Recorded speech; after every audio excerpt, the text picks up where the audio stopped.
Good morning మిత్రమా. ఇక నుండి మనము వెహికల్ కొన్నప్పుడు ఆర్టీఓ ఆఫీస్‌కి వెళ్ళాల్సిన అవసరం లేదు. అదెలాగో చూద్దాం.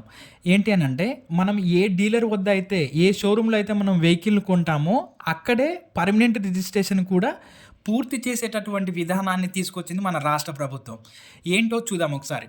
ఎప్పుడు నిర్ణయం తీసుకుందనంటే, 2025 డిసెంబర్ 19న రవాణా శాఖ అధికారులతో సమావేశం నిర్వహించాడు రేవంత్ రెడ్డి గారు. సీఎం రేవంత్ రెడ్డి గారు. ఆ సమావేశంలోనే ఈ పర్మనెంట్ రిజిస్ట్రేషన్ అనేది ఇక్కడ డీలర్ల వద్దనే జరిగితే ఇబ్బంది ఉండదు. అంటే వాహనం కొనుగోలు చేసినటువంటి వ్యక్తికి కూడా ఇబ్బంది ఉండదు. ప్లస్ ఆర్టీఓ ఆఫీస్‌లో కొన్ని అవకతవకలు జరుగుతా ఉన్నాయి కాబట్టి ఆ ఆ అవకతవకలు నివారించడం కోసమే ఈ డీలర్ల వద్ద పర్మనెంట్ రిజిస్ట్రేషన్ విధానాన్ని తీసుకొచ్చింది మన రాష్ట్ర ప్రభుత్వంలోని రవాణా శాఖ. సో చూస్తే ఈ విధానానికి సంబంధించినటువంటి ఉత్తర్వులను జనవరి 8, 2026 నాడు జారీ చేసింది. ఇవి పూర్తి స్థాయి అమలులోకి జనవరి 23, 2026 నుండి పూర్తి స్థాయి అమల్లోకి వస్తాయి. ఇప్పుడు మనం ప్రస్తుతం ఏం కొనసాగుతుందనంటే, వాహనం కొన్న వ్యక్తి టీఆర్ అంటే టెంపరరీ రిజిస్ట్రేషన్ నెంబర్ డీలర్ ఇస్తాడు. మళ్ళీ పర్మనెంట్ రిజిస్ట్రేషన్ కోసం మనం ఆర్టీఓ ఆఫీస్కి వెళ్ళాల్సి వస్తూ ఉంది. అక్కడ కొన్ని అవకతవకలు జరుగుతున్నాయని గ్రహించినటువంటి మన ప్రభుత్వం ఇంకా డీలర్ వద్దనే ఆ పర్మనెంట్ రిజిస్ట్రేషన్ ప్రక్రియను కూడా ప్రారంభిస్తే బాగుంటుందని చెప్పేసి మనకు ఈ విధానాన్ని తీసుకొచ్చింది రాష్ట్ర ప్రభుత్వం.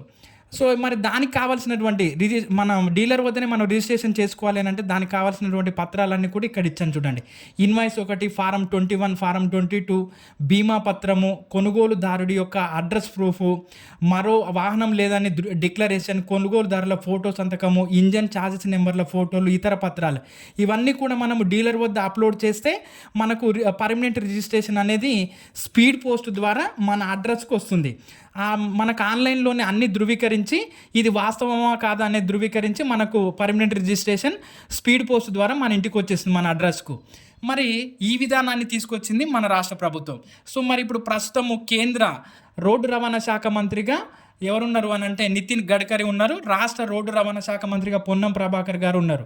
సో మరి ఇప్పుడు ఈ విధానాన్ని ప్రారంభిస్తున్నటువంటి పోర్టల్స్ నిర్వహిస్తున్నటువంటి పోర్టల్స్ ఏంటి అని అంటే, వాహన్ 1 సారథి పోర్టల్లో ఈ విధానాన్ని కొన్ని రాష్ట్రాలు అవలంబిస్తూ ఉన్నాయి.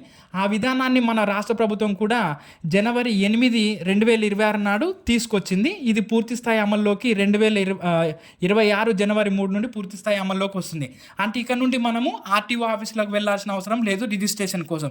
కానీ కమర్షియల్ వెహికల్స్ ఉంటాయి కదా, వాణిజ్య అవసరాల కోసం కొనేటటువంటి వెహికల్స్ రిజిస్ట్రేషన్ కోసం మాత్రం మనము ఆర్టీఓ ఆఫీస్కి వెళ్ళాలి. సో ఇది మిత్రులారా సమాచారం. మన ఛానల్ని తప్పకుండా సబ్స్క్రైబ్ చేయండి, లైక్ చేయండి, షేర్ చేయండి మిత్రులారా.